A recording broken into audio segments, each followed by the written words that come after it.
Istri CEO tidak tahu bahwa kita bercerai. Di perjamuan bisnis. Ia menatap kedua tanganku yang saling bertautan dengan jemari wanita muda itu. Dia berkata dengan setengah tersenyum bahwa dia sangat sibuk, suami. Aku melihat pulau cahaya bulan putih bermata merah di pelukannya. Satu sama lain. Malam itu dia melemparku ke kamar. Mata merah langka bertanya mengapa. Aku tak menjawab. Anggap saja lucu. Jelas, dia tidak bisa melepaskan cahaya bulan putihnya di dalam hatinya. Seluruh dunia tahu dia menikahiku. Karena cahaya bulan putihnya. Pelarian di hari pernikahan. Jadi saya memakai setelan yang salah. Menikahi seorang wanita yang bahkan tidak bisa mengingat namaku. Kerabat dan teman secara pribadi mengatakan bahwa saya menyedihkan. Saya hanya pengganti istri saya, White Moonlight. Bahkan pasar malam pernikahan istri sudah setengah selesai. Dipanggil oleh cahaya bulan putih. Aku tidak berisik. Dia terbang ke luar negeri sepanjang tahun untuk mengunjungi White Moonlight. Aku juga bungkam. Sampai malam perceraian cahaya bulan putih Sunyanan. Saya mendengar anak laki-laki itu bertanya kepadanya dengan mata merah. Aku kembali sekarang. Apakah kamu akan tetap menikah denganku? Sunyanan terdiam sejenak. Momen jawaban yang tegas. Aku mengerti. Saya harus mengembalikan posisi suami Sunyanan. Keesokan harinya saya menyerahkan perjanjian pernikahan kepadanya. Dia bahkan tidak melihat. Saat mengobrol dengan Bayi Moonlight, dia menandatangani. Dia bergegas pergi tanpa mendengarkanku. Aku melihat punggung wanita itu. Kilatan mencela diri sendiri yang tiba-tiba melintas di hatiku. Saya benar-benar ingin tahu seperti apa dia ketika dia mengetahui kebenaran. Jarak untuk mendapatkan akta cerai. Ini akan memakan waktu lebih dari setengah bulan. Saya juga mengambil waktu ini untuk mengemasi barang-barang saya. Perpisahan dengan saudara. Sunyanan tiba-tiba datang menjemputku untuk pertama kalinya. Dalam perjalanan kembali. Dia akhirnya membuka mulutnya untuk apa yang dia ingat, Chen Zhou. Setengah bulan yang lalu. Apa dokumen yang Anda minta untuk saya tanda tangani? Butuh waktu lama untuk mengingat untuk bertanya padaku juga. Selama waktu ini, dia telah mengelilingi Songjing. Bagaimana Anda bisa peduli tentang hal-hal kecil ini? Dan aku menarik bibirku. Tentang berbicara. Ponsel Sunyanan berdering lagi. Aku minum terlalu banyak. Kepalaku sakit, bisakah kamu menjemputku? Dengarkan nada sedikit sedih itu. Sunyan ditempatkan di setir. Jari-jarinya yang ramping sedikit putih. Ekspresi Song Jingyan tiba-tiba menjadi gelap. Aku sudah memberitahumu berkali-kali. Saya sudah menikah. Apa yang terjadi dengan keheningan sejenak sebelum menikah? Saya adalah pengantin pria di pernikahan itu. Nada ceroboh ini membuat Sunyanan marah. Menikah selama 3 tahun. Apa yang saya lihat? Dia selalu dingin dan mandiri. Ini pertama kalinya aku melihatnya kehilangan kendali. Dia menginjak rem. Roda bergesekan dengan tanah dan membuat suara keras. Apa kau di sini? Ujung telepon yang lain berhenti berbicara sebentar. Beberapa saat kemudian. Suara di ujung sana menjadi sedikit tercekat. Maaf. Aku tidak akan pernah mengganggumu lagi. Tak lama kemudian telepon di ujung sana ditutup. Tapi kulit Sunyan, tidak membaik. Setelah sekian lama, dia akhirnya menyerah sepenuhnya. Saya mengetik beberapa kata seperti peramal dan mengirim alamatnya. Setelah melihat alamat dari rambut, ia menoleh meminta maaf. Aku tahu apa yang akan dia katakan. Jika Anda ingin membuka mulut terlebih dahulu, pergi bekerja jika Anda memiliki sesuatu untuk dilakukan. Aku akan naik taksi kembali. Lihat aku membuka pintu dan membuka payung. Sunyanan merasa sedikit menyesal setelah semua. Aku akan kembali untuk menemanimu setelah aku selesai. Dan aku menganggukkan kepalaku. Berdiri di tengah hujan. Melihatnya pergi. Emosi kompleks melonjak di bagian bawah mata saya. Ini adalah tahun ke-7ku mencintai Sunyanan. Aku masih ingat. Pertama kali di studio tari. Adegan saat kamu jatuh cinta padanya pada pandangan pertama. Dia bergoyang dalam gaun dansa. Sendiri. Menjadi juara kompetisi tari provinsi. Menjadi sosok bendera yang menggerakkan penonton. Di tengah derasnya hujan. Saya mengirim pesan ke Sunyanan. Dokumen yang kau tanyakan. Ada di laci kopilotmu. Buka saja jika Anda ingin tahu apa itu. Saya tidak pulang sampai setengah jam kemudian. Sunyanan akhirnya menjawab, tidak perlu. Apa yang Anda minta saya tanda tangani secara alami tidak berbahaya bagi saya. Itulah artinya tidak membacanya. Iya. Dia sekarang sedang terburu-buru untuk menjemput Song Jingyan yang mabuk. Mengapa Anda punya waktu untuk menontonnya? Bahkan jika dia mudah dijangkau olehnya. Hujan sepanjang hari. Itu tidak berhenti sampai malam berikutnya. Aku sudah tinggal di rumah. Diam-diam. Pembaruan pasca pernikahan diposting di semua platform. Semua dihapus. Membersihkan momen. Aku berhenti. Sekilas, aku melihat Jiugong baru Song Jingyan. Ini adalah foto merasa malu di kapal pesiar. Setiap sudut luar biasa. Mengekspos tangan ramping dan lembut seorang wanita. Saya tahu ini Sunyanan. Saya juga tahu bahwa Song Jingyan melakukannya dengan sengaja. Tapi sekarang aku tidak peduli lagi dengan hal-hal kecil. Aku mematikan ponselku. Aku bangun dan pergi ke dapur untuk menyiapkan salad sendiri. Makan malam baru saja dimasak. Sunyanan tiba-tiba kembali. Melihat kue di tangannya. Saya mendapatkan sesaat. Apakah Anda tidak suka makanan penutup? Mengapa Anda tiba-tiba membeli kue? Sun Yanan datang dan melihat makan malam saya. Sedikit mengernyit. Hari ini adalah hari ulang tahunmu, apakah kamu lupa? Bagaimana cara makan begitu sederhana?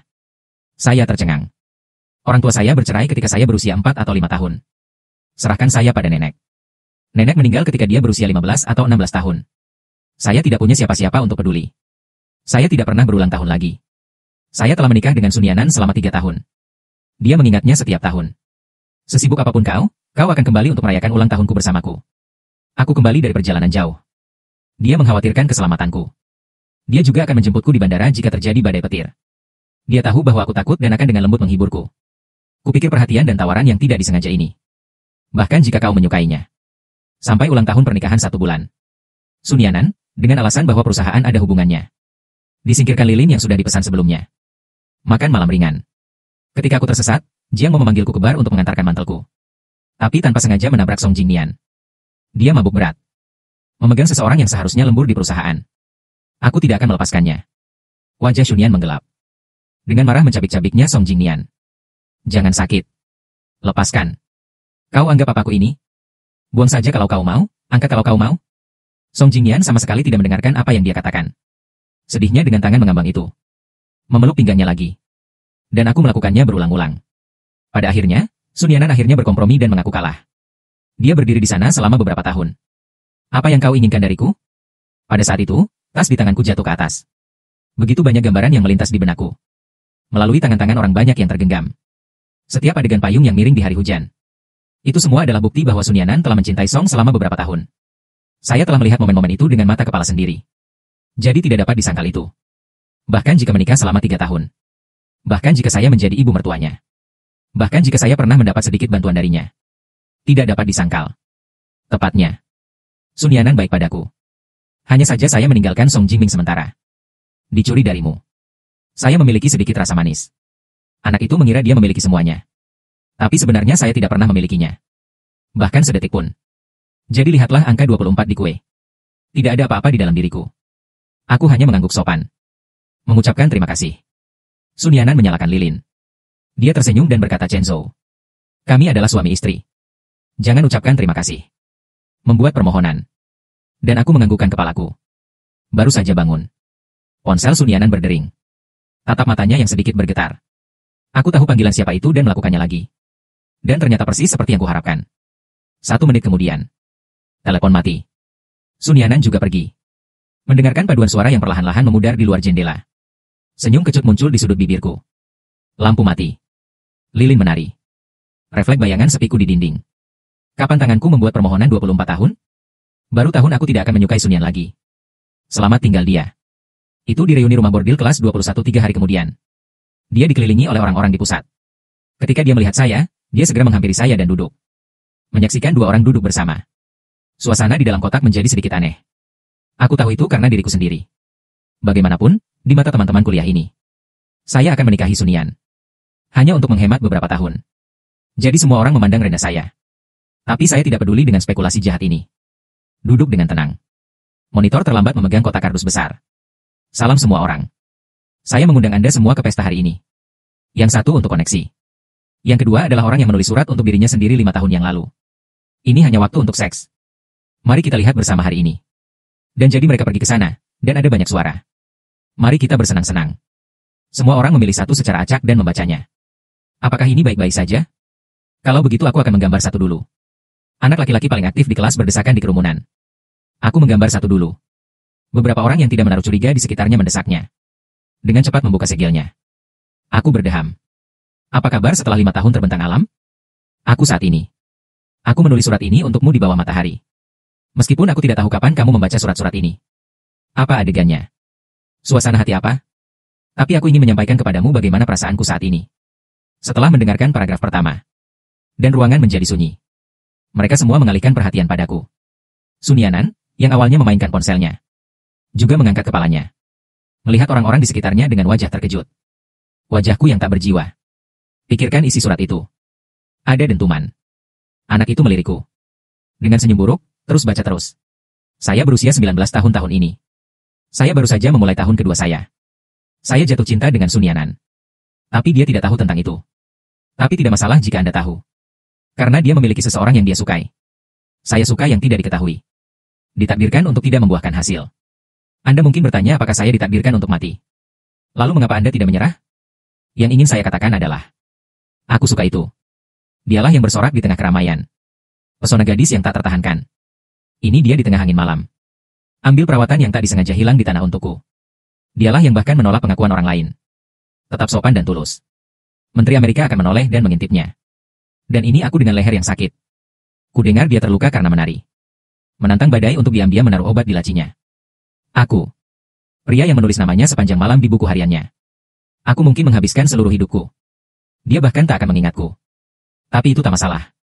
Karena cinta rahasia adalah kekacauan seseorang. Surat itu dibacakan untuk diam. Sun Yanan tiba-tiba merasakan sungai Morty. Ia teringat adegan yang membuatnya tak tertahankan tahun itu. Mengingat itu dalam gerombolan mata aneh. Berdiri tanpa ragu. Sosok yang berjalan tegas ke sisinya. Sampai detik ini. Dia akhirnya tahu mengapa aku menikah dengannya. Bukan seperti yang orang lain katakan. Ini untuk berpegang teguh pada yang berkuasa. Hanya saja aku naksir dia selama bertahun-tahun. Untuk sesaat, hatinya yang telah diam sejak lama. Entah mengapa semakin cepat. Tiba-tiba dia ingin menekan mereka. Pertanyaan mendalam. Aku ingin bertanya. Tapi aku belum sempat mengatakannya. Aku menelepon Nian An setelah beberapa tahun pengiriman. Aku diblokir oleh beberapa kreditur di lantai bawah di klub Bose. Dia belum selesai. Ekspresi Sun Yanan berubah. Dia tersentak dan bergegas turun. Sekelompok orang mengikuti. Dia buru-buru melindungi Song Jingyan di belakangnya. Aku bergegas turun. Dan inilah yang terjadi.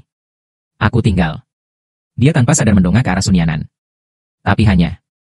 Aku melihatnya melindungi Song Jingyan dan pergi. Ini adalah kekhawatiran yang tak pernah kumiliki. Aku menundukkan mataku dan menutupi bagian bawah mataku. Senyum mencela diri sendiri. Lalu aku diam-diam berbalik dan pulang. Sampai fajar. Sun Yan baru saja kembali. Melihatku duduk di sofa dalam diam. Dia kemudian ingat untuk menjelaskan Chen Yao. Kita semua adalah teman sekelas hari ini. Aku tidak bisa menutup mata atas apa yang terjadi pada Song Jingyan. Aku tidak ingin mengeksposnya. Membuangnya dengan ringan. Pergi ke kamar mandi dengan piyama. Setengah jam kemudian. Aku keluar menyeka rambutku. Tapi saya melihat Sun Yanan memegang ponsel saya. Ekspresinya sedikit aneh. Kuan Zhou, mengapa Anda ingin membeli tiket pesawat? Dan saya tercengang. Saya segera bereaksi dan mengambil telepon. Saya tidak membelinya. Ini harus menjadi tiket diskon dari maskapai. Dorong SMS. Sun Yanan ingin bertanya lagi. Tapi lihat aku seperti aku tidak ingin mengatakan lebih banyak. Dia menekan ide untuk bertanya. Lagi pula, saya tidak akan pernah berbohong padanya, bukan? Jadi dia meletakkan telepon. Aku mengangguk dan pergi mandi. Setelah aku mengeringkan rambutku. Sun Yanan juga keluar dari kamar mandi. Dia berinisiatif untuk memeluk pinggangku. Berjinjit untuk menciumku. Aku menoleh. Menghindari ciuman trik itu. Aku berkata dengan samar bahwa aku tidak enak badan hari ini. Ingin istirahat lebih awal.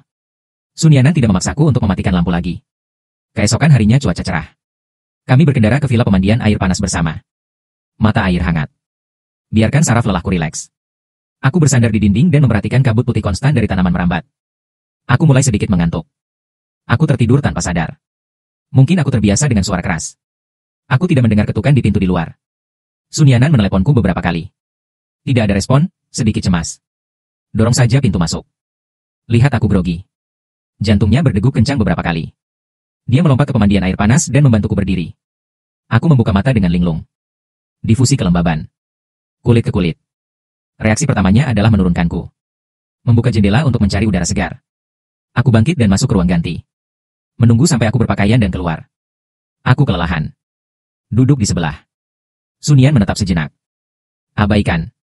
Berpaling. Aku sadar. Sampai saat ini. Saya baru menyadarinya ketika saya berdiri di hari pernikahan saya. Betapa konyolnya pikiran itu di hatiku. Tidak ada yang terlambat. Hangatkan hati. Cinta adalah cinta, tidak ada cinta bukan cinta. Saya bertaruh salah dari awal. Jadi sekarang kita memiliki situasi kalah-kalah. Aku juga mengakuinya. Saya tidak tahu sudah berapa lama. Aku tertinggal. Melihat lampu yang menyilaukan di atas. Tidak bisa berkata-kata tertawa. Saya mendapat telepon dari staf. Mengatakan visa telah selesai. Saya mendapatkan semua dokumen saya kembali. Mulai berkemas. Kalender di meja dirobek setiap hari. Bagian bawah akan segera tercapai. Tahun hampir berakhir. Aku akan segera pergi. Tempat ini telah hidup selama lebih dari 20 tahun. Dicoba minggu ini. Sun Yanan tidak pernah kembali. Tapi Song Jingyan mengirimkannya setiap hari. Banyak surat. Hari ke-7 sampai akhir. Dia memposting video. Sun Yanan setengah duduk di sofa, mengusap pundaknya. Bergerak sangat lembut. Aku menonton. Sambil memberinya semua yang telah dia beli selama bertahun-tahun. Buang ke tempat sampah.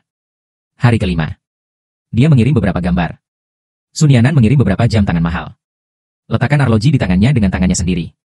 Saya menghancurkan foto pernikahan menjadi berkeping-keping. Dan melemparkannya ke dalam api. Hari ketiga sampai akhir. Ini adalah rekaman. Sun Yanan tertidur. Masih berbicara. Namanya benar dan nadanya aneh. Saya memberinya semua hadiah yang dia berikan pada dirinya sendiri setelah menikah. Semua dikemas dan dikirim untuk Amal. Villa tempat saya dulu menjadi penulis. Perlahan dikendalikan. Dan beberapa tas saya. Didekorasi secara bertahap. Para pelayan di rumah melihat adegan rusak ini. Sedikit khawatir. Datang untuk bertanya kepada saya beberapa kali apa yang terjadi. Aku tersenyum, itu mudah, itu hanya perceraian. Apakah wanita itu setuju? Aku tidak tahu. Tapi saya pikir Sun Yanan saat ini. Jika Anda melihat perjanjian perceraian itu, seharusnya sangat bahagia. Bagaimanapun, hatinya penuh dengan Song Jingnian saat ini. Hari kedua dari belakang. Song Jingnian mengirim pesan lagi. Kali ini kamera tidak ditujukan ke Sun Yanan. Itu adalah orang tuanya. Lihat fotonya. 3 orang di sekitar meja makan, tersenyum cerah. Tidak ada apa-apa dalam diriku. Aku masih belum membalas pesan itu. Dia mengklik buku alamatnya. Akankah Song Jingnian? Sun Yanan. Dan semua orang yang terkait dengan mereka telah dihapus. Hari aku pergi. Salju pertama. Saya mengumpulkan buku harian itu dari tadi malam. Surat cinta dari Mei. Semua pindah ke taman. Api oranye menerangi wajahku. Ini juga merekam pikiran remaja. Dasar untuk kuburan. Aku menatap kepingan salju. Berapa lama akan turun salju? Masih bisa menutupi abu. Dalam keadaan kesurupan. Pintu yang tertutup tiba-tiba terbuka.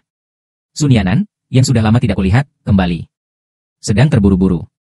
Ia melirik pria yang berdiri di atas salju. Masuk ke ruang tamu. Keluar lagi. Dia berhenti di sisiku. Lihatlah amplop merah muda-muda itu. Dia tidak bisa tidak memikirkan surat di pesta itu. Hati yang telah lama ditinggalkan. Bagaimanapun, itu perlahan melunak. Aku sibuk belakangan ini. Aku akan selesai dalam 2 hari, mari kita mengobrol dengan baik. Apa yang kau bicarakan? Perceraian? Aku tersenyum. Lihat dia. Suaranya sangat acuh tak acuh, jangan bicara.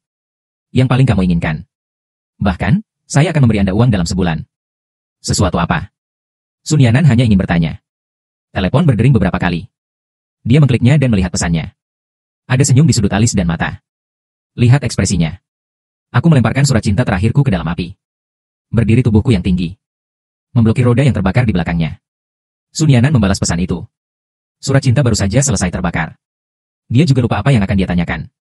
Dan aku sendiri yang mengantarnya ke pintu. Membuka pintu untuknya. Angin dingin bertiup. Sun Yanan melihat pakaian tipisku. Kembali dulu, jangan membeku. Saya bersikeras untuk tinggal di pintu untuk mengantarnya pergi. Melalui jendela. Sun Yanan melihatku mengangkat tanganku dan melambaikannya. Dia mengatakan sesuatu dengan lembut, tapi dia tidak mendengarnya dengan jelas.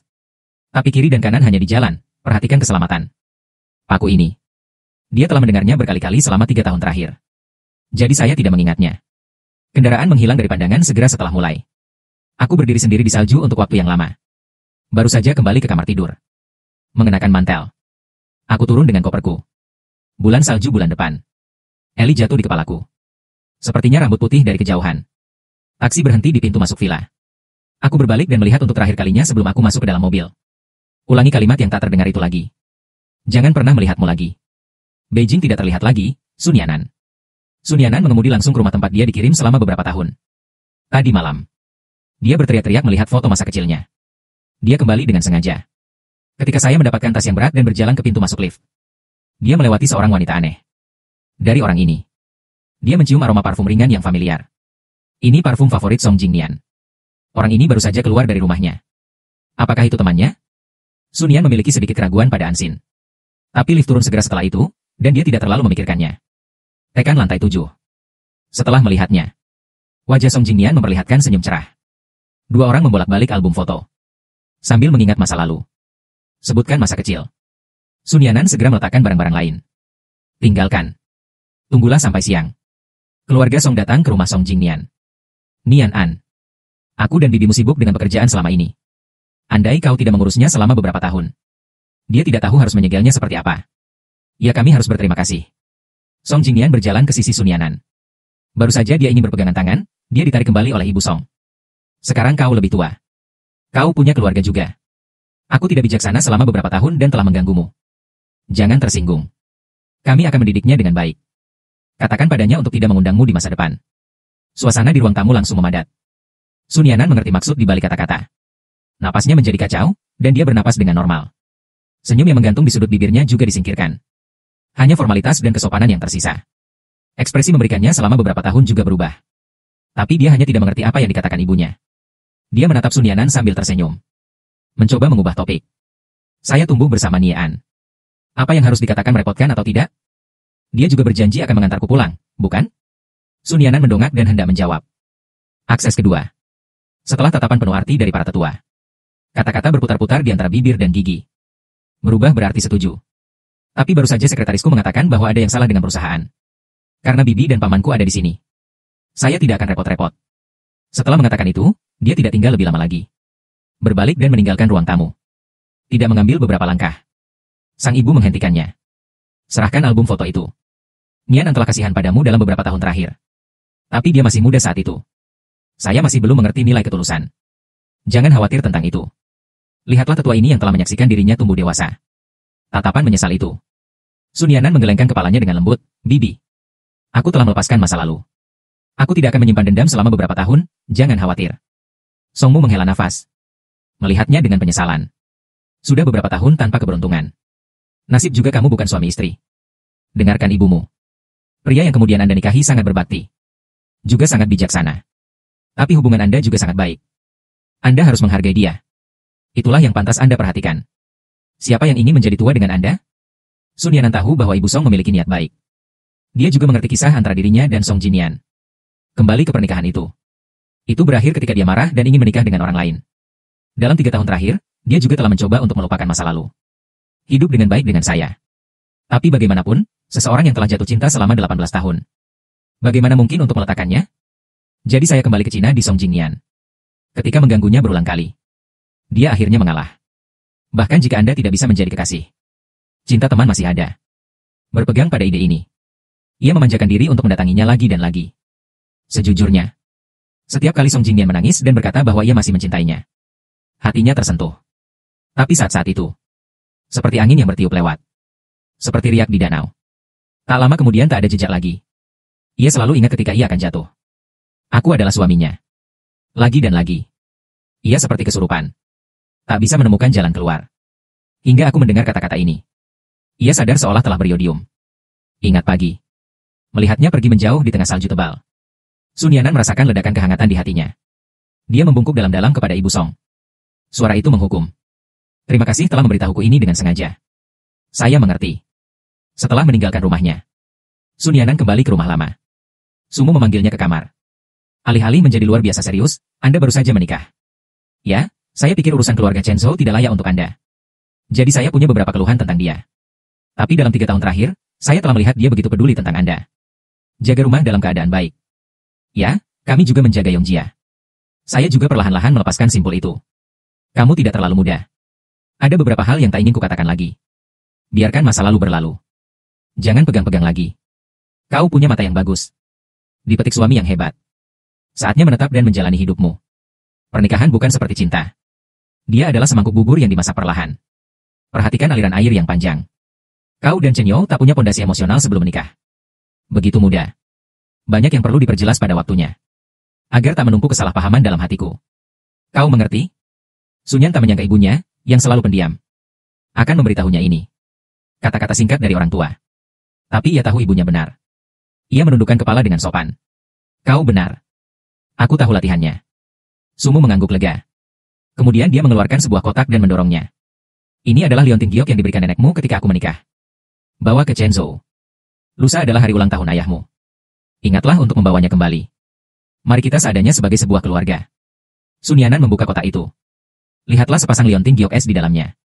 Aku sedikit master untuk sementara waktu, Morty. Dia ingat adegan 3 tahun lalu. Pernikahan yang memicu banyak angin dan hujan. Song Jinian melalui telepon. Setelah penonton mengumumkan bahwa mereka membatalkan pernikahan. Baik kerabat maupun teman mengubah wajah mereka dan segera pergi. Dan dia berdiri di sana sendirian. Aku mengambil mikrofon dengan hati mati. Meletakkan emosi-emosi yang telah lama tersimpan di hatiku itu. Sebuah otak dilepaskan. Apa sebenarnya yang dikatakannya? Dia sendiri tidak mengetahuinya. Sampai aku berdiri. Didorong ke belakang panggung oleh adik-adiknya yang cemas. Kembali ke pandanganku. Dia baru saja kembali sadar. Pernikahan. Melody. Aku berganti pakaian dengan setelan yang agak longgar itu. Selangkah demi selangkah, dia berjalan tegas ke sisinya. Bersamanya. Menerima ribuan pasang di bawah. Memata-matai mata. Tak ada rasa takut dan tak gentar. Mungkin tertular oleh ketegasanku. Hati Sun Yan'an yang mengingat. Menghasilkan keberanian lagi untuk memecahkan perahu. Meskipun dia masih belum tahu nama keluarganya Wang. Tapi dia telah mengambil keputusan. Gunakan sisa hidupmu. Berbaik hatilah pada orang di sebelahnya yang meletakkan cincin di bantalnya. Jangan pernah mengecewakanku di saat tergelap dalam hidupnya. Tangan yang terulur padanya. Sun Yan'an meletakkan kotak berisi liontin giok itu. Meletakkannya di laci kopilot. Dia melihat dokumen itu sebelum menutup laci. Pikirkan baik-baik kapan ini dimasukkan. Tapi otakku berbalik dan aku tidak memiliki petunjuk apapun.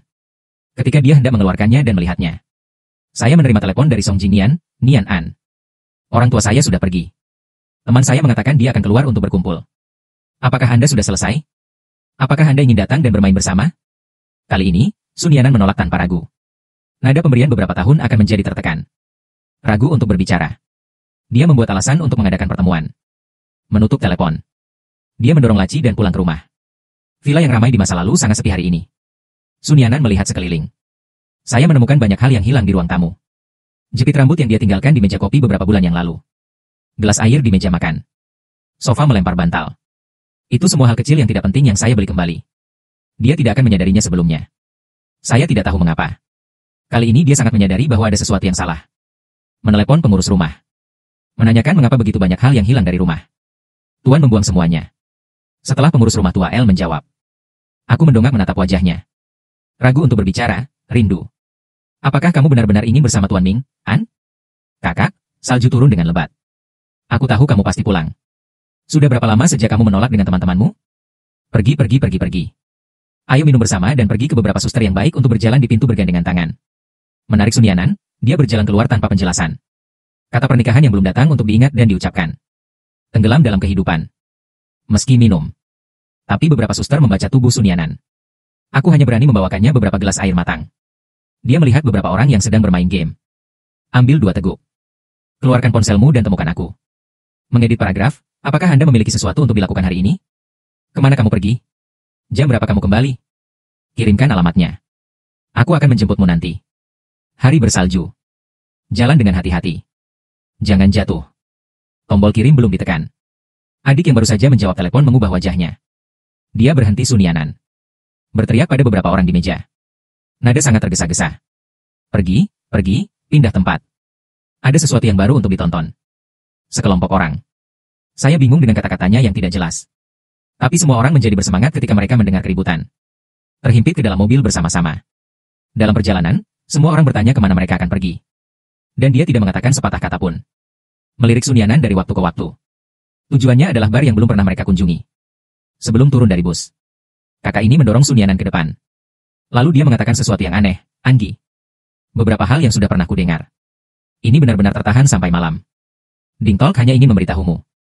Jangan salahkan aku jika kau melihat sesuatu nanti. Aku benar-benar demi kebaikanmu sendiri. Sekelompok orang semuanya adalah saudara perempuan yang tumbuh bersama.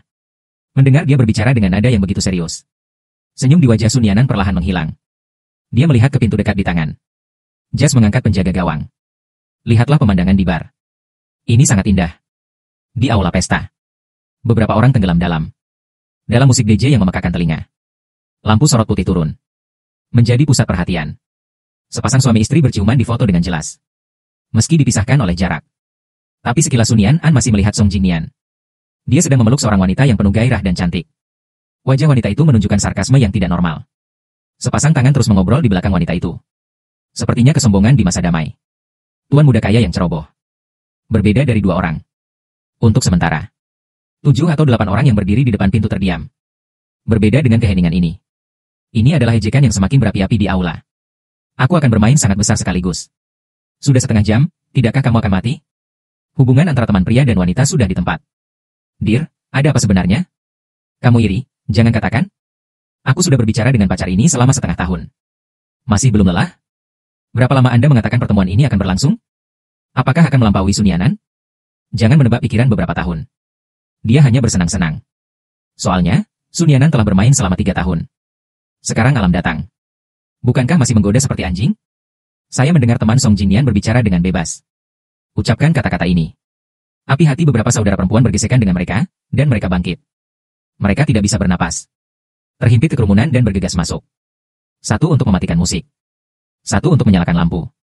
Sisanya Anda melompat tepat ke atas panggung. Terutama fokus pada dua orang yang tak terpisahkan. Perubahan mendadak ini pecahkan suasana hangat adegan. Matsui Mian melihat beberapa orang yang menerobos masuk pada waktu yang tidak diketahui. Wajahnya menjadi sangat malu. Saya melihat sekeliling dan tidak melihat Sun Yanan. Dia menghela nafas lega. Lihatlah orang-orang jahat ini dengan wajah dingin. Bagaimana Anda tahu tentang ini? Saya tidak mengundang Anda. Apa yang kamu lakukan di sini? Beberapa orang marah. Mendengar ini, saya bertengkar dengannya secara langsung. Hanya sebuah bar. Apakah Anda datang ke tempat kami datang ke Kain? Saya masih membutuhkan undangan Anda. Mengapa Anda berbulan madu dengan pacar baru Anda? Aku takut kita akan melihatnya dan mengeluh, kan? Song Jingyan tidak ingin berada di depan teman dan pacar. Kehilangan muka. Otakku tercekat ketika panas, dan aku kembali takut dengan apa yang aku takutkan. Aku hanya jatuh cinta. Apakah Anda masih takut Sun Yanan akan tahu? Dia sudah menikah.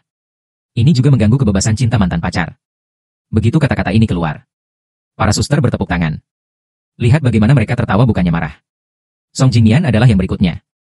Dia menyadari ada yang tidak beres. Saya hanya ingin bertanya. Para suster berbicara lebih dulu. Pria tergila-gila yang telah berpura-pura jatuh cinta begitu lama. Sekarang ekor rubah terbuka dan tidak ada lagi akting. Song Jingyan, Anda telah berbicara dengan wanita lain selama setengah tahun. Mengapa Anda makan di mangkuk dan melihat panci? Apakah Anda akan memprovokasi keamanan? Mendengar ini, pacar Song Jingyan juga menyadari bahwa ada yang tidak beres. Wajahnya tenggelam. Song Jingyan tidak menyangka hal ini akan terjadi hari ini. Dia tahu akan menjadi besar. Hati. Aku bahkan tidak memikirkannya. Apakah dia tidak buru-buru memposting dan memohon padaku untuk kembali bersama? Aku mengganggunya sampai mati. Bagaimana mungkin memprovokasi dia? Dia menggangguku seperti anjing kudis dan tidak bisa menyingkirkannya. Aku bosan 3 tahun lalu. Jadi aku sengaja kabur dari pernikahan. Tidak ada hubungannya dengan pergi ke luar negeri. Sekarang yang saya suka hanyalah pacar saya. Apakah ini semua dari hati Anda? Dalam menghadapi pertanyaan berdiri beberapa orang. Song Jingyan juga tidak ingin melewatkan uang. Dia mengangkat lehernya. Seperti singa yang sombong, tentu saja. Bahkan jika Sun Yan sendiri yang datang. Saya juga akan mengatakan yang sebenarnya kata demi kata. Dengan janji ini. Tidak ada yang berbicara lagi. Para suster mundur beberapa langkah diam-diam. Beri jalan. Perhatikan mereka bergerak serempak. Kelopak mata kanan Song Jingyan melompat dengan keras. Dia memiringkan kepalanya. Melihat sosok familiar yang berdiri di pintu. Hati yang gelisah. Itu mendingin seketika. Penonton menyaksikan adegan yang hidup. Menoleh setelahnya. Hari ini, 3 tahun kemudian. Sun Yanan sekali lagi menjadi pemandangan semua orang. Pusat fokus. Tapi wajahnya tanpa diduga tanpa ekspresi. Kemarahan dan kekecewaan yang dibayangkan orang lain. Kesakitan. Tak ada tanda-tanda malu. Beberapa hanya kelegaan setelah 1000 layar berlalu. Dan tirai jatuh. Di seberang kerumunan luas. Dia. Lihatlah pria di atas panggung yang telah pucat. Orang yang dicintainya selama bertahun-tahun. Pria yang selalu memintanya. Orang yang meninggalkannya sendirian. Pengantin pria pergi di pesta pernikahan. Pada saat ini, tiba-tiba menjadi asing. Dia sepertinya mengenalnya untuk pertama kalinya. Tapi dia jelas telah mengenalnya selama 18 tahun. Saya mendengarnya kata demi kata. Terima kasih karena tidak berbohong kepada saya lagi. Akhirnya mengatakan yang sebenarnya, Song Jingyan. Dalam bisikan yang tak terhitung jumlahnya. Suara Sun Yanan tenang dan acuh tak acuh. Ini tidak seperti konfrontasi. Ini seperti berbicara tentang cuaca hari ini. Dan para suster di atas sana, mereka menatapnya seperti ini. Tiba-tiba teringat 3 tahun yang lalu. Adegan ketika saya pertama kali muncul di depan mereka. Ekspresi yang sama seperti sekarang. Nada yang sama persis. Kecepatan bicara yang sama persis. Saya saat ini masih lajang. Jika Anda tidak memiliki komentar, saya bisa menjadi pengantin pria Anda. Sun Yan dengan tenang memberitahu penonton tentang kalimat ini. Kemudian Sun Yanan menurunkan matanya. Senyum kecil muncul di sudut mulutnya, dan dia juga memikirkan saya. Sampai saat ini, dia akhirnya mengerti. Tekanan macam apa yang saya alami hari itu? Berdiri di sampingnya. Sangat berhati-hati dan diam. Agar dia bisa melakukan ini.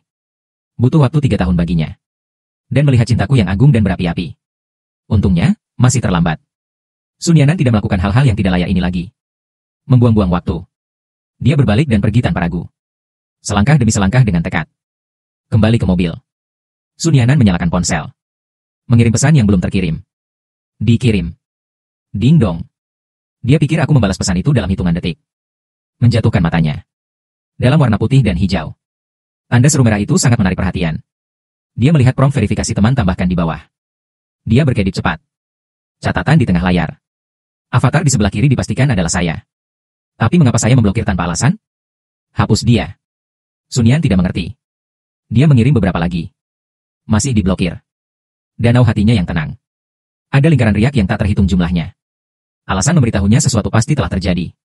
Tapi emosi mati-matian menekan alasan. Mencoba meyakinkannya dengan alasan lain. Pagi ini. Apakah saya masih mengirimnya keluar seperti dulu? Dan dia terlihat normal. Aku melambaikan tangan padanya. Mungkin hanya tertunda. Sun Yanan mati-matian melakukan konstruksi psikologis untuk dirinya sendiri. Tapi itu lari. Kecepatan satu kaki di pedal gas ke dasar. Tapi mengkhianati hatinya yang bingung.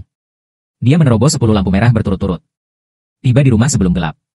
Rumah itu sama seperti ketika dia pergi. Masih sepi. Sepi, tidak seperti rumah aslinya. Dia melihat lampu dapur menyala. Kupikir aku sedang membuat sup mabuk di dalamnya. Baru saja bergegas masuk. Ada sup yang sedang dimasak di atas kompor. Itu hanya pengasuh yang menonton api. Melihatnya, dia memberi hormat dengan cepat. Dia buru-buru menuangkan semangkuk sup dan menyerahkannya. Suning An tidak minum. Masih menyesapnya. Sup panas bukanlah rasa yang biasa dia rasakan. Sun Yanan mengerutkan kening. Bukankah sup mabuk itu dimasak oleh Tuan? Sepasang pengasuh kecil bening. Mata terbuka lebar. Saya meminta maaf dengan panik. Maafkan saya, Nona. Tuan mengajari saya cara membuat sup sebelum dia menjauh. Tapi saya tidak menuliskannya. Mohon tunggu sebentar. Saya akan segera membuatkan yang baru untuk Anda. Di lorong ini. Sun Yanan hanya mendengar 4 kata sebelum menjauh. Jantungnya yang berdetak kencang. Langsung masuk ke jurang yang dingin. Kapan Tuhan menjauh? Setelah kau keluar tadi pagi. Ruang tamu, kamar tidur. Ruang belajar, kamar mandi, setiap sudut rumah. Sun Yanan sudah mencari kemana-mana. Masih belum ada jejakku. Kepala pelayan tua yang mendengar suara itu. Lihatlah dia dengan panik. Akhirnya aku bisa menghilangkan keraguan di hatiku. Aku mendapatkannya. Nona. Mengapa kau setuju untuk bercerai dengan suamimu? Perceraian mendengar 2 kata ini. Sun Yanan hanya merasa bahwa dunia berputar untuk sementara waktu. Dia tidak pernah mendengar aku menyebutkannya. Mengapa semua orang berasumsi bahwa dia ingin bercerai? Dia ada di kepalanya. Mencoba mengingat apa yang terjadi selama itu. Mencoba mencari beberapa petunjuk. Tingkah aneh Mona di kafe. Tiket yang tak sempat kuperhatikan lebih dekat. Hal-hal yang kukatakan tadi pagi yang tak masuk akal. Dia sudah memberikan apa yang diinginkannya. Ingat kalimat ini yang tak sempat kutanyakan. Sun Yanan semakin bingung. Dia meminta sekretarisnya memeriksa keberadaanku. Sambil menyetir untuk mencarinya sendiri. Dia pertama kali pergi ke rumah lama tempat tinggalku sebelum menikah. Tapi hanya melihat pintu dan jendela yang tertutup rapat. Tetangga di sekitarnya memberitahunya. Aku kembali kemarin. Kehilangan banyak hal. Yang keempat adalah terlihat seperti akan pergi menjauh, detik berikutnya. Pesan sekretaris dikirim ke Pak Su. Saya mengetahuinya, Pak, setengah bulan yang lalu. Membeli tiket non San Francisco. Itu berangkat pagi ini. Seharusnya sudah sampai sekarang. Aku tidak akan pindah. Alih-alih memutuskan untuk pergi ke luar negeri. Setelah menyadari hal ini. Ada makna dalam hati Sun Yanan. Dia tidak mengerti. Mengapa saya tiba-tiba memiliki ide untuk bercerai? Ditinggal lagi tanpa peringatan. Jadilah suaminya dan berdiri di sisinya. Bukankah itu yang selalu saya harapkan? Setelah meminta sekretaris untuk memesan tiket pesawat ke Amerika Serikat. Sun Yanan kembali ke mobil. Dia tidak mengemudi. Bersandar di sandaran kursi. Melihat antarmuka obrolan yang diblokir dalam keadaan kesurupan. Sebuah ponsel yang belum diisi daya selama sehari mengeluarkan peringatan baterai rendah. Dia membuka laci untuk mengambil kabel pengisian. Mata melewati pita file itu. Kali ini dia. Akhirnya, dokumen ini telah disimpan selama sebulan. Aktif. Perjanjian perceraian yang dapat dilihat sekilas setelah 4 kata. Tangan Sun Yanan bergetar tak terkendali beberapa kali. Tapi dia tetap tenang. Membalik halaman. Sampai halaman terakhir. Lihat nama yang ditandatangani sendiri di atasnya. Dan dia hanya membeku. Tanda tangannya. Mengapa muncul di penyelesaian perceraian? Mengapa dia tidak memiliki ingatan tentang penandatanganan sama sekali? Otak Sun Yanan berjalan cepat. Mencoba mengabaikan mereka yang dia abaikan. Rincian yang terlupakan terhubung. Akulah yang membuat perjanjian ini. Dan satu-satunya saat aku memintanya untuk menandatanganinya. Itu sebulan yang lalu di malam hari. Aku bilang aku akan memberinya hadiah. Dia tidak punya waktu untuk melihat. Ditandatangani dan pergi. Aku meninggalkan perjanjian ini di mobilnya. Dan mengingatkannya berkali-kali. Dia memeriksa selama sebulan penuh. Perjanjian telah mulai berlaku. Tapi dia tidak pernah membukanya sekalipun. Belasan halaman kertas ringan. Di tangan Sun Yanan, itu seberat 1000. Sampai saat ini. Dia akhirnya mengerti mengapa saya harus pergi. Saya perhatikan bahwa dia ada dalam pernikahan ini. Bergoyang hati. Saya pikir dia akan kembali ke Song Jingnian. Akan menceraikan saya. Jadi saya memilih untuk pergi dulu. Dan hal itu yang disebut hadiah. Ini adalah perjanjian perceraian ini. Saya memutuskan untuk membebaskannya. Memutuskan untuk memenuhi kegilaannya yang tidak dia lepaskan selama bertahun-tahun. Sore hari ketika pesawat mendarat di San Francisco. Aku di luar pintu masuk Arcade. Aku bertemu Sunan Kiao, seorang guru yang sudah lama tak kutemui. Tahun terakhirku. Guru tak pernah berhenti dari pekerjaan mereka. Memulai jalan menuju wira swasta. Setelah 3 tahun kerja keras. Sukses telah berlangsung di Silicon Valley. Aku resmi menerima tawaran pekerjaannya. Maka kuputuskan pergi ke luar negeri. Wanita luar biasa berusia awal 30-an ini. Bertengkar dengan siswa di sekolah. Tak ada harga untuk memasuki masyarakat hari ini. Begitu kau melihatku, kau akan melambai padaku dengan ramah Kuan Shou. Lama tak berjumpa. Ku dorong koperku. Guru Su dengan senyum di wajahnya. Lama tak berjumpa. Aku telah mengundurkan diri. Guru macam apa yang masih kusebut? Jika Anda tidak keberatan. Panggil saja saya Suster Nan Kiao mulai sekarang. Perangai yang lembut dan hangat ini. Biarkan saya, yang belum beradaptasi dengan suasana negara asing. Merasa hangat. Saya tidak terus bersikap sopan. Saya hanya menelepon saudara perempuan saya. Sunan Kiao setuju dengan senyuman. Bawa saya dan berjalan pulang. Dalam perjalanan kembali. Mereka berdua banyak berbincang tentang masa lalu. Dari kematian di kelas hingga latihan perpisahan. Aku merasakan banyak emosi untuk sementara. Chen Zhou, kau lulusan sekolah pascasarjana setengah tahun yang lalu. Aku mengundangmu datang ke Amerika. Aku tak berjanji saat itu. Kenapa kau tiba-tiba berubah pikiran? Mataku membeku sejenak. Kembali ke bisnis seperti biasa. Berpikir selama beberapa detik. Menimbang pembukaan. Dan aku tak tahu apa yang akan kulakukan selanjutnya. Aku tak mau keluar negeri karena alasan keluarga. Karena itulah aku tak berjanji padamu. Tapi sekarang aku mengerti. Karena kau tak tahu jalan ke depan. Maka mari kita coba dulu. Mungkin kau akan menemukan cita-cita baru dengan berjalan. Sunan Kiao juga seorang pengunjung. Saya tahu bahwa anak-anak muda yang baru keluar dari masyarakat. Bingung pada awalnya. Jadi saya bisa mengerti bagaimana perasaan saya saat ini. Beberapa kata penghiburan dalam hidup. Andalah yang mengambil satu langkah pada satu waktu. Lihat, saya kuliah dan menjadi guru selama beberapa tahun. Saya baru menyadari bahwa saya tidak cocok dengan kehidupan di Menara Gading. Saya baru saja memutuskan untuk keluar dan melihat dunia. Berapa usia Anda? Kebingungan adalah normal.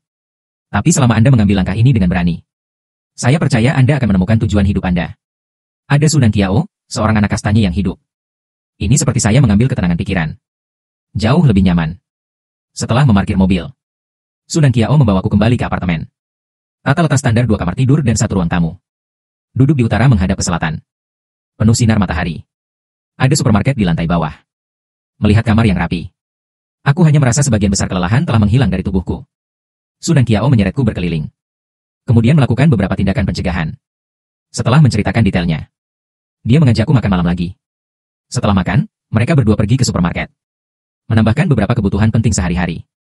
Diantar pulang. Sunan Kiao tidak menggangguku lagi. Setelah meninggalkan alamatnya, dia pergi lebih dulu. Aku mandi. Berbaring di tempat tidur. Melihat keluar jendela ke langit yang semakin gelap. Tiba-tiba, ada rasa tidak nyata. Kali ini kemarin. Aku masih memakai pakaian santai di sebuah villa di Beijing Utara. Memandang salju di luar jendela. Sudah hari ini. Terbang ke kota lain di seberang lautan. Mulai hidup sendiri. Dan suasana sangat sunyi. Jadi aku berpikir, dan aku tertidur. Aku bermimpi. Dalam mimpiku, aku sedang duduk di pernikahan Sunyanan. Dan kali ini, Song Jingyan tidak lari dari pernikahan dan menikahinya. Aku menyaksikan mereka bertukar cincin. Berikrar untuk tetap bersama seumur hidup. Aku berada di bidang ciuman sepanjang 10 mil yang diberkati 10.000 orang. Kembali ke kampus yang sunyi. Belajar keras selama 3 tahun. Setelah lulus, aku terbang ke Amerika Serikat untuk memulai hidup baru. Tak pernah kembali. Dan dalam hidup yang singkat ini, satu-satunya persimpangan antara aku dan Sun Yan-an, yaitu teman sekelas 4 tahun. Setelah itu, jembatan kembali ke jalan jembatan. Aku akan selalu menjadi orangnya. Teman sekelas pria aneh yang gagal membuatnya mengingat namanya. Mungkin adegan mimpi terlalu nyata. Aku terbangun keesokan harinya dengan perasaan sedikit tersesat. Sulit membedakan kenyataan dari mimpi. Duduk sendirian di sofa untuk waktu yang lama. Tunggu sampai siang. Panggilan telepon Sunan Kiao membangunkanku sepenuhnya. Apakah kapalnya tenggelam? Aku sedang makan siang di lantai bawah di rumahmu. Aku menemukan mobil Sunan Kiao di tempat parkir. Dan aku membuka pintu penumpang. Yang satu membungkuk, samar-samar bias, dan ada seorang pria di kursi belakang. Karena sopan santun, saya tidak punya kesempatan untuk menonton. Berpikir untuk menunggu Sunan Kiao memperkenalkan kursi. Setelah memasang sabuk pengaman, orang-orang di sekitarmu tidak berbicara. Suara yang familiar datang dari kursi belakang. Apakah kamu beristirahat dengan baik? Chen Yo mendengar suara yang familiar ini. Aku mengangkat kepalaku dengan tajam. Aku melihat wajah yang familiar di kaca spionku. Ini Sun Yanan. Aku sudah sehari tidak melihatnya dan dia terlihat lelah. Sepertinya aku sudah lama tidak beristirahat. Tapi mata itu yang menatapku. Tapi jelas dan tegas. Banyak kata mengalir ke tenggorokanku untuk sementara waktu. Tapi aku tidak tahu harus bertanya apa. Dan dia tidak mengatakan sepatah kata pun. Ada keheningan di gerbong. 1 menit kemudian. Sunan Qiao menyadari bahwa suasananya tidak tepat. Dia berbalik dan melirikku. Bantu mulai pabrik asli Chenzhou. Ini teman sekelasmu Sun Yanan. Apa kau tidak tahu? Dia baru saja mendarat di bandara. Panggil saja aku dan katakan kau ingin menolakku. Berpikir bahwa kalian adalah teman sekelas. Kau tidak keberatan jika kita hanya membuat janji untuk makan bersama, kan? Aku keberatan. Tapi dalam urusan mereka. Di depan Sunan Qiao, siapa yang tidak tahu apa-apa? Aku harus tetap tenang. Jadi aku hanya bisa berpura-pura tidak terjadi apa-apa. Menarik senyuman sebagai tanggapan terhadap adiknya Nan Qiao. Atur saja. Aku hanya jet lag dan sedikit pusing. Sunan Qiao tersenyum dan mengangguk. Gerak aku perlahan untuk berbalik dan Sun Yanan di kursi belakang berkomunikasi dengan Yanan. Apakah kamu baik-baik saja? Apakah kamu ingin kembali dan beristirahat dulu? Kita akan melakukannya nanti. Sun Yanan belum tidur selama hampir 30 jam. Tapi dia tahu sekarang bukan waktunya untuk beristirahat. Jadi dia menggelengkan kepalanya dengan lembut. Lalu makan dulu. Aku sudah memesan restoran. Kalian berdua sepertinya tidak terlalu sering bertemu saat masih sekolah, kan? Aku tidak menyangka akan begitu ditakdirkan setelah lulus. Bisakah kita bertemu secara kebetulan di San Francisco? Aku terus menunduk. Tapi aku bisa merasakan tatapan terik di belakangku. Aku tahu bahwa sejak Sun Yanan ada di sini. Itu untukku. Kepala grup Su. Bunga sepanjang jalan. Tepuk tangan mengelilingi putri kebanggaan surga yang telah beranjak dewasa. Akulah orangnya. Orang biasa tanpa nama mengajukan gugatan cerai. Pasti tidak mau. Aku memejamkan mata. Menekan pelipis. Mencoba membuat otak bekerja. Untuk mengatasi kemungkinan adegan selanjutnya. Dan percakapan antara dua orang terus berlanjut. Ini bukan pertemuan kebetulan. Aku datang ke San Francisco. Ada sesuatu yang sangat penting untuk ditangani. Oleh karena itu, peristiwa tak terelakkan di kota Chenzhou dapat ditemui. Nada suaranya sepertinya sangat familiar bagiku. Lihat aku. Dua orang sepertinya tidak saling mengenal. Hubungan kacau ini membuat Sunan Qiao sedikit berantakan. Jadi, Anda di sini untuk melihat Chenzhou? Anda sering nongkrong sejak lulus. Apakah Anda akrab? Dan saya menjawab pertanyaan sebelum dia bisa. Dengarkan dua kata ini. Mata Sun Yanan sangat berbinar. Apakah Anda teman sekelas 4 tahun? Hubungan rata-rata sekarang. Jika Anda berkomunikasi lebih banyak di masa depan, Anda perlahan-lahan akan menjadi akrab. Omong-omong. Nian, apakah Anda memiliki pekerjaan di Amerika kali ini? Apakah Anda membawa keluarga Anda sendirian? Saya mendengar Anda menikah. Suami juga teman sekelas di kelas. Mendengar ini. Jantungku berdetak lebih cepat. Aku tidak bisa tidak mengepalkan tanganku. Lebih dari setengah jalan. Saya baru saja mendengar Sun Yan. Itu sedikit serak. Ya, tapi dia mengajukan gugatan cerai belum lama ini. Saya datang ke Amerika kali ini untuk menangani masalah ini. Sunan Qiao tidak menyangka akan dengan santai mengatakan 8 heksagram. Ini sebenarnya melibatkan privasi orang. Itu canggung. Saya tidak ingin melanjutkan topik ini. Langsung mengalihkan topik, Suster Nan Qiao. Apakah pesanan hari ini adalah restoran barat atau restoran Cina? Berapa lama lagi waktu yang dibutuhkan? Saya bangun hari ini dan tidak makan apapun. Sedikit lapar. Sunan Qiao menatapku dengan penuh syukur. Saya segera mengangkat telepon, dan restoran barat masih beberapa ratus meter jauhnya. Segera. Makan berlangsung 1 jam. Selama periode ini, Sunan Qiao telah menjadi perantara. Komunikasi antara kedua belah pihak. Lihat aku mengubur kepalaku saat makan. Sun Yanan. Saya hanya bisa menelan masalah-masalah yang telah lama backlog. Di tengah makan, sesuatu terjadi pada perusahaan. Sunan Qiao terburu-buru untuk menghadapinya, dan departemen pertemuan pertama pergi. Makan malam guru murid menjadi pengadilan perceraian. Suasana langsung memadat. Setelah saya menghabiskan steak terakhir, Sun Yanan benar-benar menyerahkan serbet kepada saya. Saya tidak menjawab. Sebaliknya, dia bangkit dan menggambar yang baru. Nada suaranya ringan tapi langsung ke intinya. Jika Anda ingin mengatakan sesuatu, jelaskan sekarang. Tangan Sun Yanan terulur berhenti. Datang ke pandanganku. Meskipun aku belum melihatmu selama sehari. Tapi orang ini di depanmu. Tapi dengan suami ramah tamah dia ingat. Daxiang Jingding. Dia tidak tahu bahwa aku telah berubah. Atau apakah saya tidak pernah bertemu dengan saya yang sebenarnya? Pikirkanlah. 3 tahun pasangan.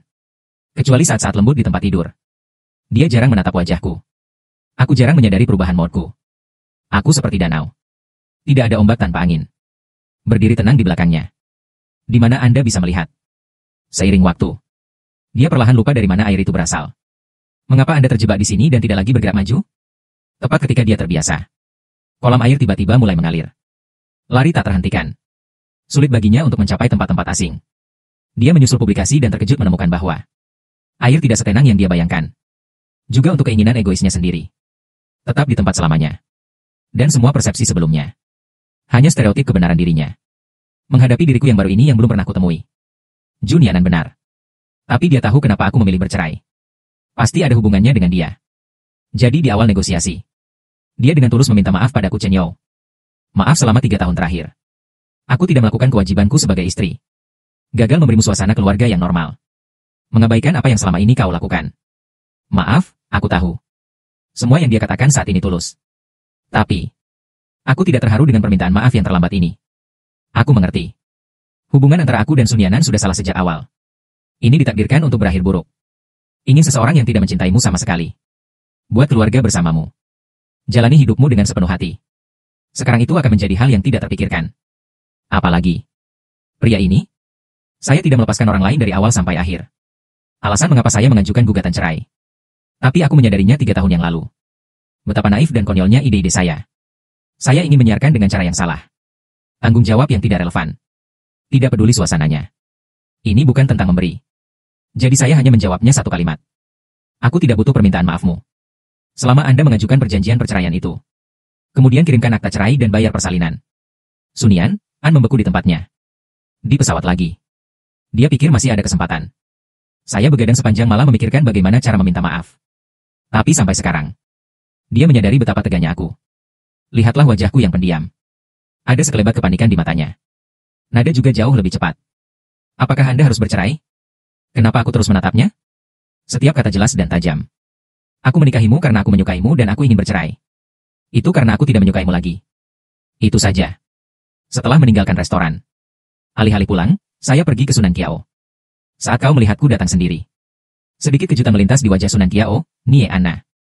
Setelah kau pergi. Dia punya sesuatu untuk dilakukan. Saya pikir saya akan bergabung dalam 2 hari. Jadi mari kita lihat situasinya dulu. Sunan Kiao juga tidak terlalu memikirkannya. Saya baru saja menyelesaikan pekerjaan yang ada. Bawa aku dengan antusias. Mengambil tur perusahaan. Tunggu sampai setelah pulang kerja. Mereka berdua membuat janji untuk makan malam lagi. Saya baru saja kembali ke apartemen. Aku menyalakan ponselku. Melihat pesan verifikasi. Itu dikirim oleh Sun Yan An. Tujuan. Aku ingat perkataannya sebelum kita berpisah. Sekarang setelah Anda memutuskan untuk bercerai. Maka aku akan menghormati maksudmu. Aku tidak layak untuk kamu sukai.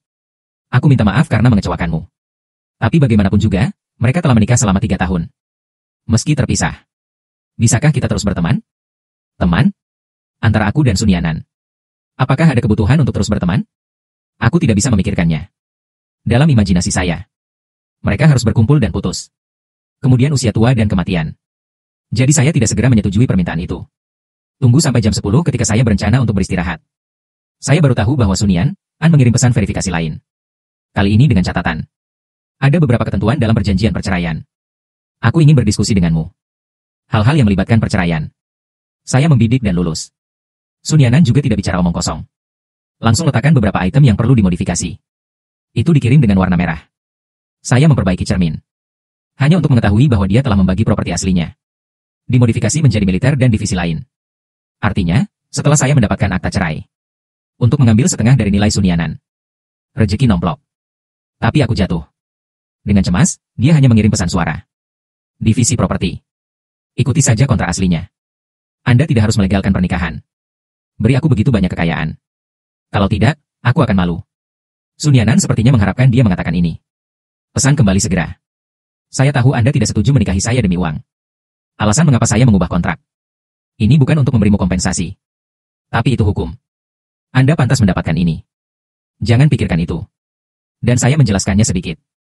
Tapi Sun Yan An selalu menjawab dengan rangkaian retorika ini. Aku juga lelah. Aku tak mau membujuk lagi. Aku membiarkan dia pergi. Hari demi hari. Saya resmi mulai bekerja. Perlahan sesuaikan dengan kehidupan kerja. 1 bulan kemudian. Saya menerima akta cerai dan properti yang tak terhitung jumlahnya. Saham dan aset lainnya. Melihat angka 0 yang tak terhitung jumlahnya di kartu bank. Saya tidak tahu bagaimana menangani ini. Dia menyimpannya seolah-olah tidak ada yang terjadi. Lanjutkan hidupmu.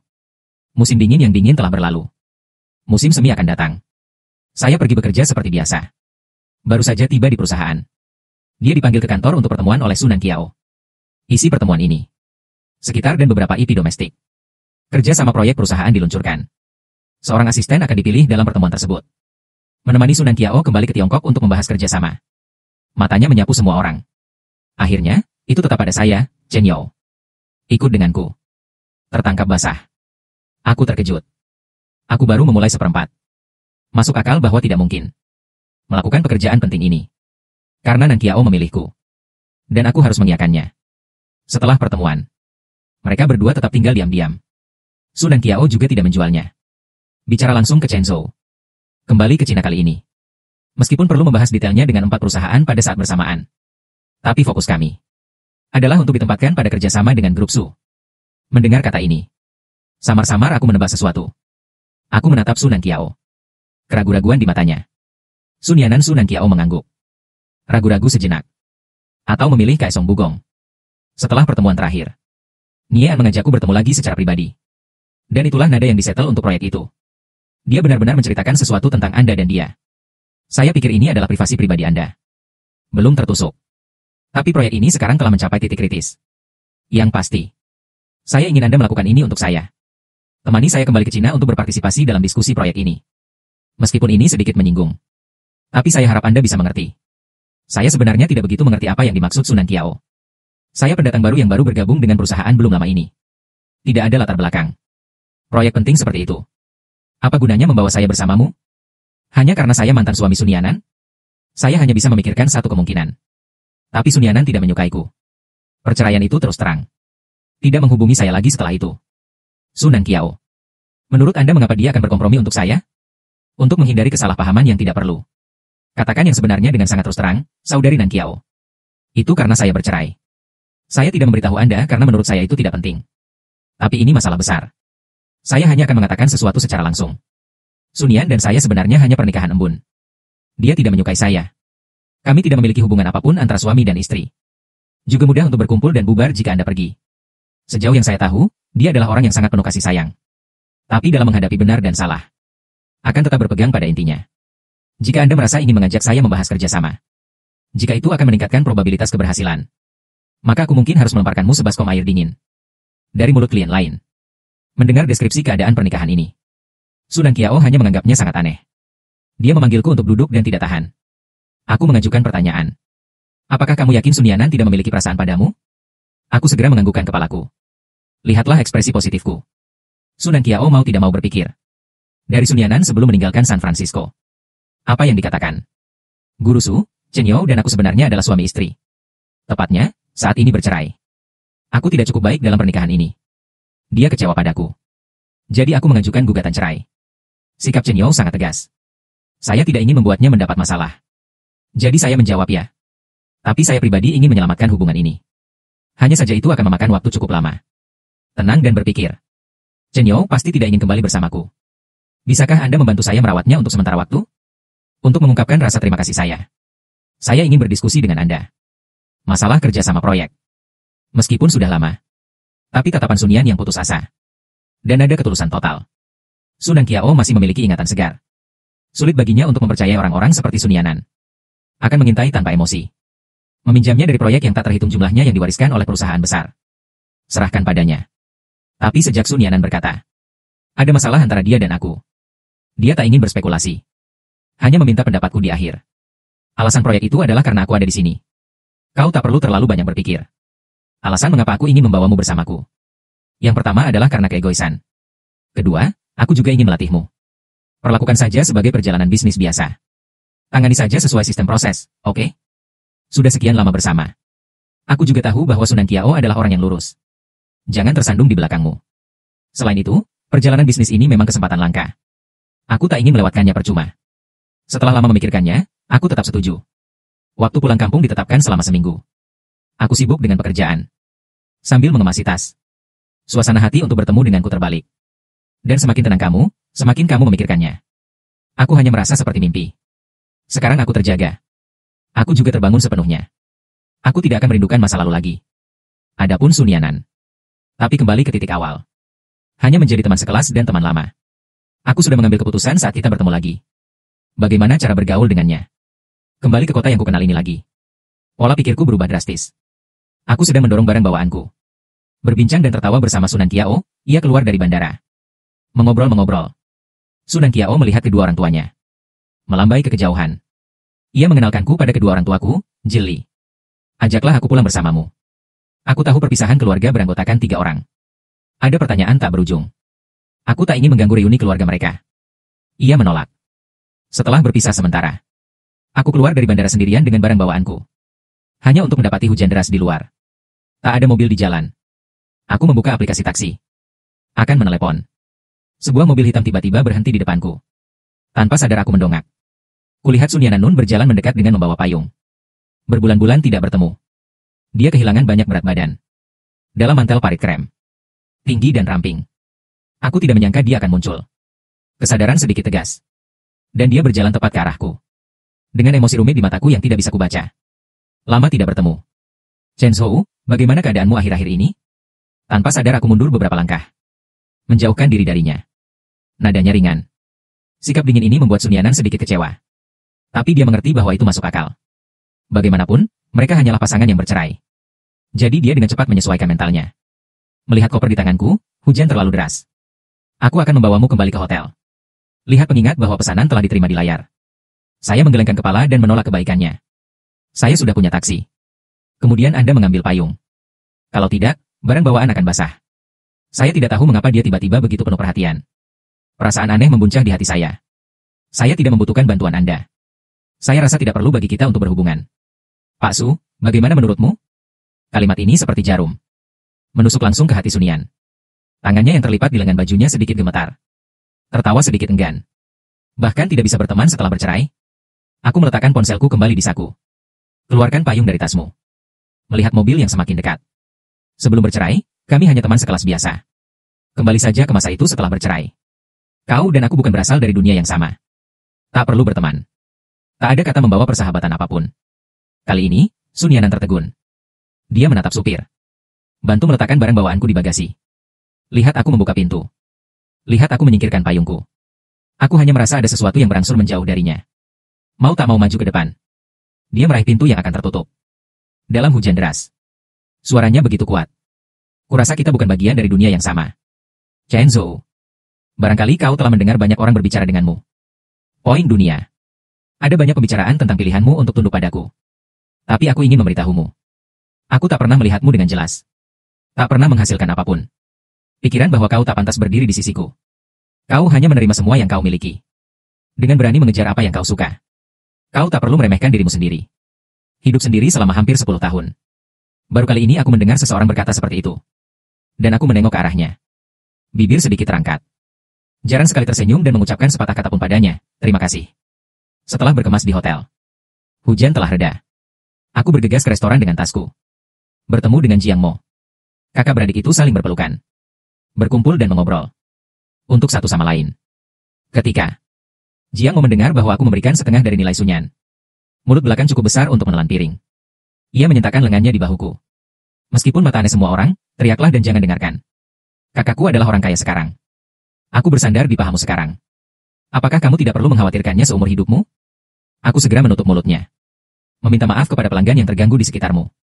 Kemudian segera membawanya ke kotak. Tunggu sampai tidak ada orang di sekitar. Jaga kayu tetap rendah. Berbisik, apakah uangnya sudah sampai? Sudah sampai. Tapi aku tidak berani menghabiskan. Ada perasaan bahwa rezeki nomplok akan selalu diambil kembali. Jiang Mo tidak bisa mendengar kata-kata ini. Ambil tanganku dan ambil. Benar-benar rezeki nomplok. Inilah yang kamu dapatkan secara sah. Karena Sunian, An sangat murah hati. Maka kamu dapat mengambilnya dan menggunakannya. Apa yang membuatmu malu? Bukannya kau menodongkan pisau ke lehernya. Memaksanya menikahimu. Itu poin yang bagus. Jiang Mo memperhatikanku perlahan melepaskan kekhawatiranku. Dia tersenyum dan mengambil menu. Tanpa melihatnya, itu langsung difoto di tangan pelayan. Naga Australia macam apa yang kau punya paling mahal? Beri aku satu juga. Juta lebar. Dia memamerkannya dengan puas. Bagaimana aktingku? Apakah rasanya seperti itu? Aku mengacungkan 2 jempol padanya. Aku sengaja ingin menggodanya. Dia tampan. Aku hanya tidak tahu. Aku akan menunggu tanda terima diantar. Apakah Tuan Jiang masih memiliki kepercayaan diri? Chen Zhou, tidakkah kau mengundangku? Atau AA setelah makan lengkap? Jiang Mo puas. Aku menatapnya dengan raut wajah puas. Bel berbunyi dan pelayan hendak membayar tagihan. Tiba-tiba di belakang. Terdengar suara sarkastik. Tenang saja, bukankah Chen Zhou? Saudara-saudara mendongak. Saya melihat sekelompok orang turun ke bawah. Kebanyakan dari mereka adalah teman sekelas besar. Dikelilingi oleh Song Jingyan, mereka berjalan ke arah mereka.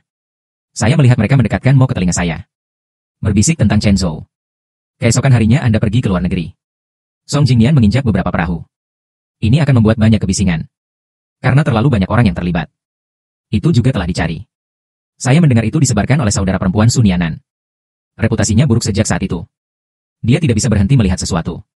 Dia berlari mencari Sun Yanan lagi untuk kembali bersama. Tapi dia sama sekali tidak peduli tentang dia. Apakah Anda tidak melihat itu setelah dia ditolak oleh tengah? Wajah polos itu. Aku sekarat karena tawa. Song Jingyan kebetulan berjalan ke meja. Samar-samar mendengar mereka berbicara tentang diri mereka sendiri. Wajahnya menjadi hitam. Dia menatapku dengan kejam. Bukankah kamu pergi ke luar negeri? Untuk apa kamu berlari kembali? Itu tidak ada hubungannya denganmu. Apa yang membuatmu begitu bangga? Jangan berpikir kamu kembali. Ada kesempatan untuk kembali ke Suning-an. Dia tidak menganggapmu serius sebelumnya. Tidak lagi. Aku tidak tahu. Mengapa dia begitu memusuhi dirinya sendiri? Jelas, aku telah menceraikan Suning-an. Tapi aku juga tidak ingin berdebat dengan sekelompok mereka. Tenda kaya menarik Jiang Mo dan hendak pergi. Sikapku yang tidak peduli membuat Song Jingyan semakin kesal. Kamu memblokir persimpangan secara langsung, kamu berjalan ke dinding. Pernikahanku mengambil setengah dari kekayaan bersih Sun Yanan. Hanya seorang pria Phoenix yang berhati dalam. Apa yang kamu kenakan di depanku? Bahkan jika kamu mendapatkan uang itu, apa gunanya? Lihatlah dirimu di sekujur tubuh. Rasa asam yang tidak ditutup-tutupi. Jangan merokok saya. Beberapa pengikut kecil mendengar ini. Mereka semua tertawa. Jika Anda sedang terburu-buru, jangan naik dan berdebat dengan mereka. Aku segera meraihnya. Aku menatap Song Jingyan dengan tenang. Suara samar. Sun Yanan berinisiatif untuk memberiku uang itu. Sama seperti pesan-pesan yang selama ini kamu kirimkan. Itu bisa dibenarkan dan layak disebut. Setelah mengatakan itu, aku tidak peduli seperti apa Song Jingyan. Seret jahe dan pergi. Song Jingyan, yang ditusuk kesakitan, menjadi marah. Mendorong pelayan yang kebetulan lewat ke depan. Sup yang disiram dengan minyak panas terbalik.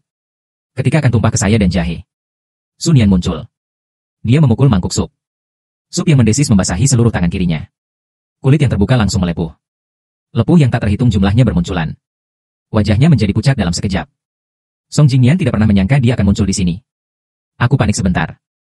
Dia bergegas maju untuk memeriksa cederanya. Sun Yanan dengan paksa menekan rasa sakit yang membara. Menggertakkan gigi dan menatapnya. Pemandangan di mataku lebih dingin dari es dan salju. Demi Paman Song dan Bibi Song. Aku tidak peduli dengan perbuatanmu. Tapi jika kau tidak berubah, maka aku tidak keberatan memberimu ingatan yang panjang. Song Jingyan masih perlu menjelaskan. Sun Yanan sama sekali tidak memberinya kesempatan. Dan dia pergi bersama dua pria yang ketakutan itu. Angin dingin bertiup di malam hari. Saya juga jauh lebih terjaga. Saya melihat luka di lengannya. Mengambil kunci mobil langsung dari sakunya. Terburu-buru ke rumah sakit. Perawat melihat luka yang begitu besar. Juga terkejut. Dia segera memanggil dokter. Ini sudah larut. Jiang Mo harus pergi bekerja besok. Saya membujuknya untuk waktu yang lama sebelum membujuknya untuk kembali. Hanya ada 4 orang yang tersisa di ruang gawat darurat. Saya berbalik. Melihat Sun Yanban yang menahan rasa sakit. Menghisap 2 tisu. Menghapus keringat dari dahinya. Saya tidak mengatakan apa-apa. Saya pergi untuk mengambil obat sesuai dengan daftar obat yang diresepkan oleh dokter. Tunggu aku kembali. Lukanya telah diobati. Dokter memerintahkan banyak tindakan pencegahan. Mewawancarai mereka dan pergi. Saya mengantar Sun Yanan pulang dengan mobil saya. Kembali ke villa ini lagi. Melihat tata letak ruang tamu yang sama seperti sebelumnya. Ada kesurupan di mata saya. Kepala pelayan tua itu sangat gembira ketika dia melihat saya kembali. Datang dan bicara tanpa henti, Pak. Anda akhirnya kembali. Selama kau pergi. Nona telah menunggumu. Di tengah jalan. Pengurus rumah melihat Sun Yanan yang terluka tertegun di tempatnya. Nona, kenapa kau terluka? Aku hanya berpura-pura tidak mendengar apa yang dikatakan pengurus rumah. Pindahkan obat di tanganmu. Perintah dokter ditekankan lagi. Berbalik dan pergi. Perhatikan punggungku yang memudar. Sun Yanan hanya merasa kosong di hatinya. Dia benar-benar ingin aku tinggal. Tapi kata-kata itu berhenti lagi. Penampilan Sun Yanan yang hilang. Di mata pengurus rumah. Itu hanya membuatnya ketakutan. Dia tidak peduli. Cepat hentikan aku.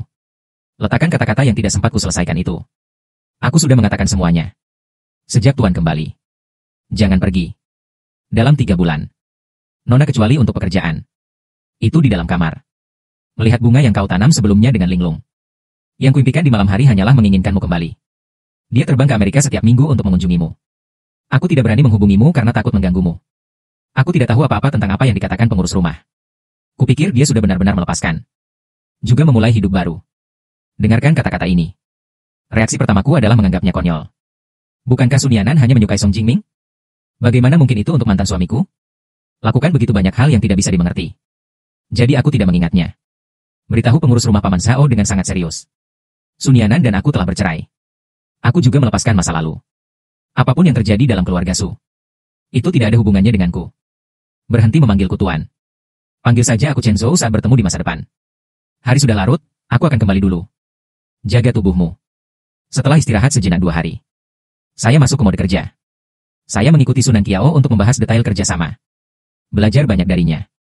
Dan proyek berjalan dengan sangat lancar. Semuanya tampak datang secara alami. Tidak ada perlawanan.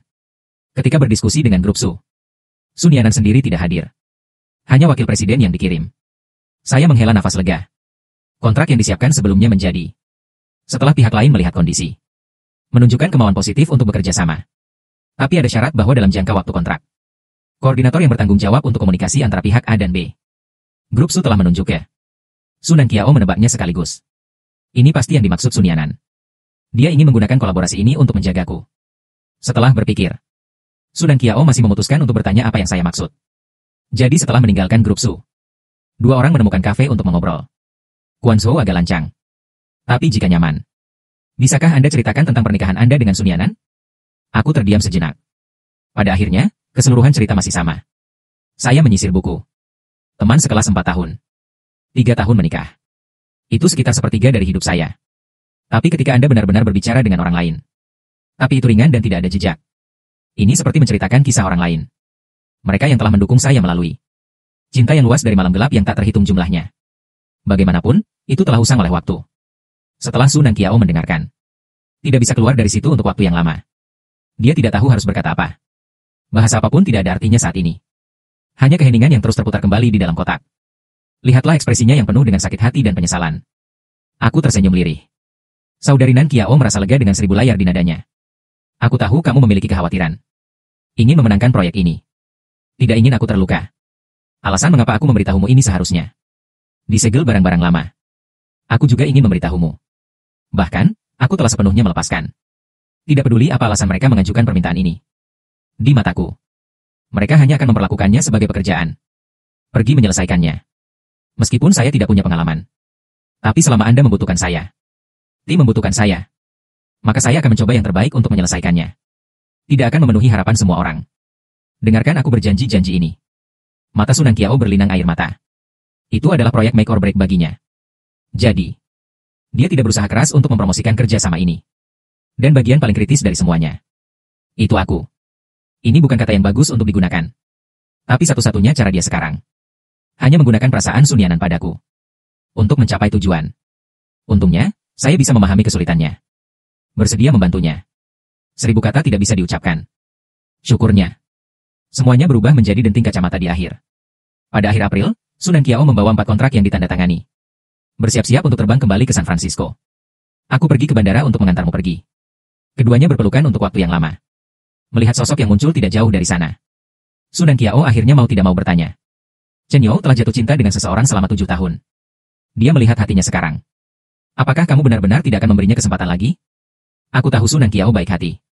Semoga aku bisa bahagia. Tapi hanya aku yang bisa mengerti. Sebelum keluar sepenuhnya. Betapa sulitnya 7 tahun itu. Jika hanya bertanya tapi tidak bisa. Sebenarnya tidak terlalu menyakitkan. Hanya menyesal. Tapi ketika aku menangkap bulan yang tak terjangkau, kupikir aku mengejar cahaya. Pada akhirnya, ternyata itu hanya ilusi memancing bulan di dalam air. Setelah itu, aku tak akan lagi mendambakan langit. Beberapa hal hanya untuk memandang ke atas. Jadi aku hanya menjawab satu kalimat, Suster Nan Qiao. Hidup tak bisa diulang.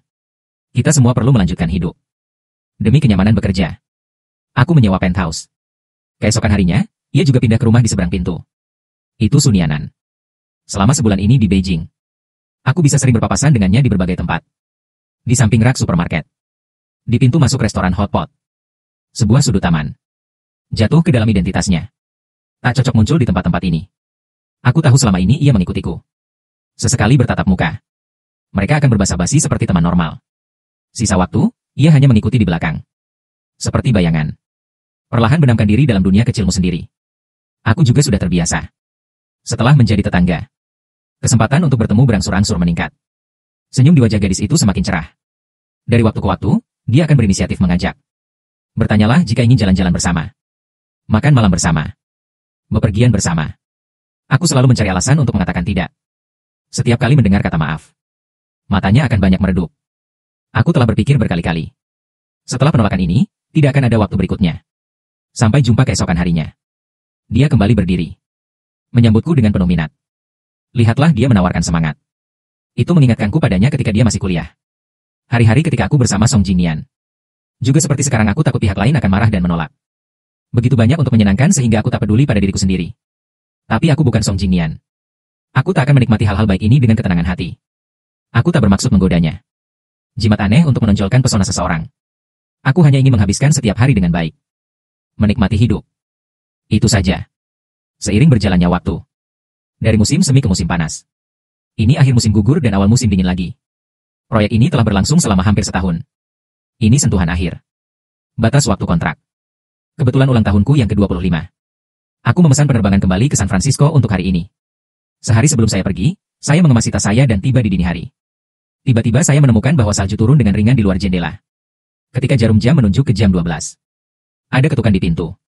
Segera setelah saya membukanya, saya melihat Sunyanan memegang kue. Dia jelas tersenyum dan mengucapkan selamat ulang tahun. Tapi aku bisa melihat sesuatu dalam dirinya. Suasana hati yang sedih. Saya tertegun sejenak dan kemudian dengan cepat kembali ke ketidakpeduliannya yang biasa. Meminta maaf padanya dengan sopan. Saya menyatukan tangan saya setelah lilin dinyalakan. Membuat permintaan. Ketika saya membuka mata, saya melihat Sunyan. Mata itu dengan antisipasi samar. Keinginan apa yang Anda buat? Sama seperti tahun lalu. Percakapan tiba-tiba berakhir. Sunyan teringat tahun lalu. Apa yang terjadi di hari ulang tahunku? Senyum di sudut mulut perlahan menjadi pahit. Kutundukkan mataku untuk menghindari tatapannya. Suasana mengembun seperti ini. Setelah sekian lama, kudengar Sunyanan bertanya dengan sangat. Pertanyaan aneh. Chen Zhou, hari kepergianmu tahun lalu. Apa kalimat yang kau ucapkan saat mengirimku pergi dari rumah? Aku tidak mendengar apa itu saat itu. Aku sebenarnya tidak bisa mengingat. Mereka yang bernafas dingin. Kenangan yang tidak bisa kuingat. Bahkan, telah diinisialisasi oleh waktu. Kabur. Aku hanya mengingat hari-hari cerah. Yang membuatku hafal saat memikirkannya. Adegan hangat. Aku masih ingat. Dan saat tahun baru menjelang, saya menantikan semua orang yang saya temui di masa depan. Tapi semua yang akan terjadi bisa terpenuhi. Jadi saya membuat 2 kalimat acak sebagai kenangan. Saya berharap Anda bahagia. Semoga saya bahagia juga. Setelah bangun tidur, jendela telah berubah menjadi dunia es dan salju. Salju masih turun.